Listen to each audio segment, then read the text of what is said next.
मेरो blood test हुन लागिरहेको छ अनि मलाई एकदम डर लागेको छ। सुई भन्ने बित्तिकै मलाई एकदमै डर लाग्छ।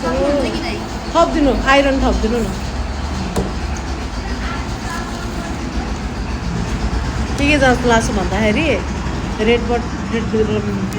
रेड ब्लड काउन्ट, त्यसपछि सुगर अनि आइरन अनि TFT अनि क्याल्सियम।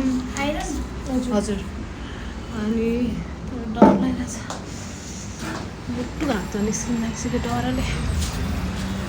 आस्था पनि छ तर आस्था कस्तो लागिरहेछ? केही पनि हो तर चाहिँ अब एउटा सुईले केही हुनेवाला छैन। सक्छु म, सक्छु।